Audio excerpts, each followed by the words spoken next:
Sup folks, this is Dirty Deets here with another review of some Red Wing boots. For those who watched my earlier video that I made in earlier 2022 about the Red Wing Super Soles, I mentioned that these boots I'm reviewing now are actually the boots that I wanted to get originally. These are the Red Wing Truwelt SKU 4499. I'm just gonna say these did not disappoint, so I'll just kind of jump into some of the main things that I've noticed that I couldn't find anything online about, and that I figure somebody who's interested in them may want to know before purchasing them. Alright, so I'll just jump into a little bit about the construction of the boots. From what I gather from the salesperson who helped me at the Red Wing store, these are steerhide leather. They are a 10-inch boot, so they're honestly pretty tall, and they have the pre-covered cap and heel, which is really nice. You don't have to do anything there to make them more durable in terms of wearing out the toe. They are a steel-toed boot with a metatarsal guard. They're also waterproof, which is really nice because at least in my line of work in health and safety in the mining industry, I'm out in the field a lot and always trudging through something that's wet, so especially during these winter months.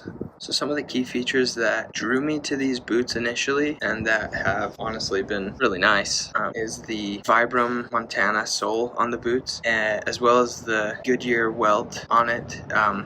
They seem to just be really well made. The sole and the welt on the boot seem like they're going to hold up really well to lots of abuse in all sorts of circumstances. I can say that straight out of the box, these boots are way more comfortable than many other pairs of safety-toed boots I've worn before, especially boots with metatarsal guards. A lot of times I'll put on some safety-toed boots, especially with Met Guard, and my foot just feels so cramped up at the front, especially across the metatarsals, which makes sense, is to be expected, but I put these on and walked around the store, and I was very surprised at how comfortable they were. When I squat down and I'm putting weight on my toes, you know, like if I'm sitting like a baseball catch behind the plate, I don't feel any pinching from the safety toe on the sides of my foot, which is really nice. I will say one thing I was surprised is I typically wear a size 9, whether it's sneakers, boots, hiking boots. These boots run large. These are a size 8.5 D width. I tried some 9s on. They weren't actually these same ones, but from what the salesperson told me, they were supposed to be similar in size, and a 9 was huge, so they had these in an 8.5 at the store. I tried them on, and they were perfect. Unless you plan on wearing really thick socks often,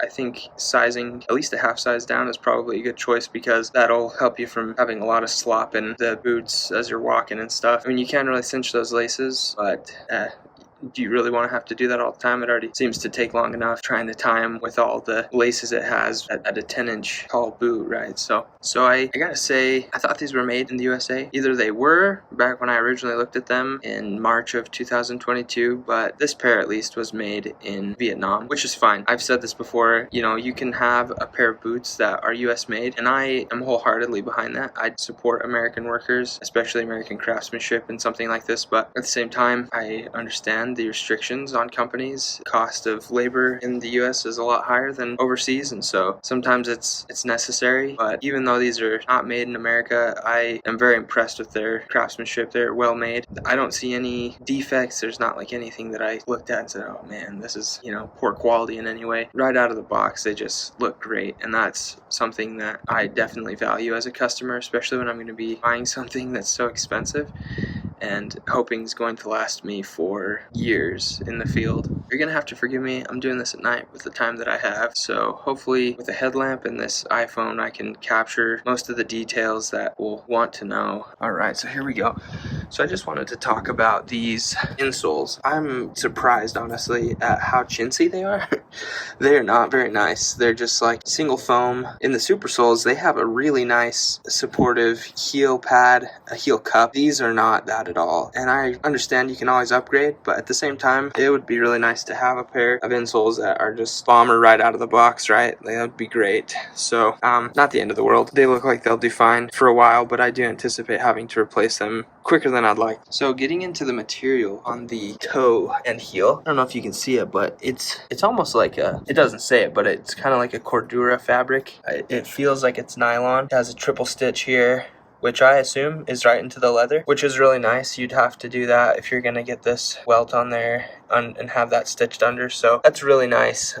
It's a lot of reassurance because, yeah, that's usually one of the first things to go on a boot, especially when you're walking through big rocks, when it's all contaminated with mud and when you're kicking stuff, tripping upstairs, doing other things. So having that, and also on the heel you have that same material, kind of see again with that triple stitch. It's nice. I'm not entirely sure why they have that on the heel, but I'm not complaining. So I think it makes the boot look really good. You can see that it has the Met Guard, the Red Wing waterproof on it. And then actually with this particular boot, you have here 2 eyelets that go up the collar of the boot. So you can see it goes up twice. So that's nice because it saves you time hitting these hook eyelets. You got 4 of those, and I like how close they are because you can really get a very custom compression going up that high on the leg. So one nice thing is you've got the waterproofing material all the way up. Okay, so I'm honestly just realizing when they say 10 inches, it means you're waterproof up to 10 inches. But the collar on the boot actually is about 11.5 inches, which makes a lot of sense, to be honest, because they go really high up on the leg, which is one thing that kind of surprised me.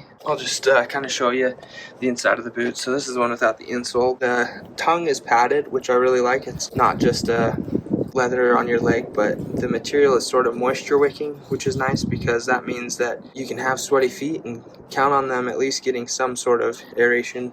These are not insulated in any way, which is also nice because you can use them for multi-seasons. The collar on the boot is padded on the skin side, but then you've got that material all the way down. This does not have a reinforced heel or anything like that down in the bottom, which is probably fine. Again, from like a longevity standpoint, I've had more success with boots that have some sort of leather or almost like suede material on the heel, just because sometimes I'll have just a little bit of play in the heel that results in wearing out fabric materials. I'm sure everybody's experienced that. In terms of the laces, the laces are honestly, they're really thin, like saw cord. It's just like that. It's really hard on the finger sometimes, especially when you're first trying to break them in, get a nice close cinched fit. Not a big deal. They seem like they'll last for a while, which is nice. They don't have a casing on them that's gonna get all bunchy or blown out at some point. In terms of a pull tab, it's leather, which I really like because it means that you're gonna be able to really yank on that if you got to get your foot in,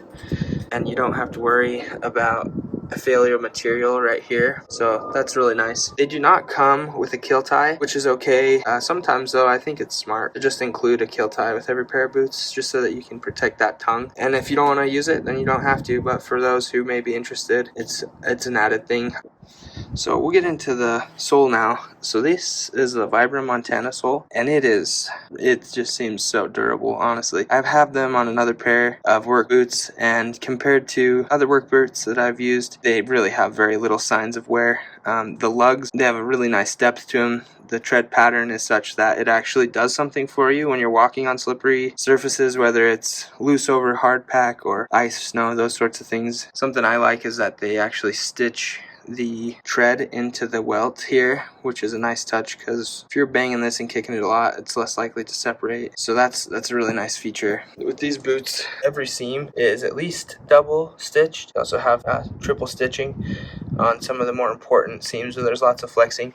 Something that I really like is that Red Wing didn't put stitching or anything in the heel area where there's a lot of flex. I've had boots or seen people's boots that end up failing in those areas because you just bend it so much when you're walking, and so at some point it's bound to fail. Same thing here. It's just one piece of leather. It's not like there's no cutouts, there's no sort of angles or anything that are bound to fail. It's just all one piece of steer hide. Is really smart in my opinion. You're less likely to get seepage and seams when they get soaked. Again, they're less likely to blow out, those sorts of things. Here's the tongue for those who may be interested. Hopefully you can see that. Men's 8.5, size D. That stock number 449, made in Vietnam. So anyway, those are most of the things that I thought people may want to know about. I guess it was worth mentioning also that sort of gusset on the tongue, between the collar and the tongue, is fabric, which I love that because then you don't get all this bunching of leather and pressure points along the tongue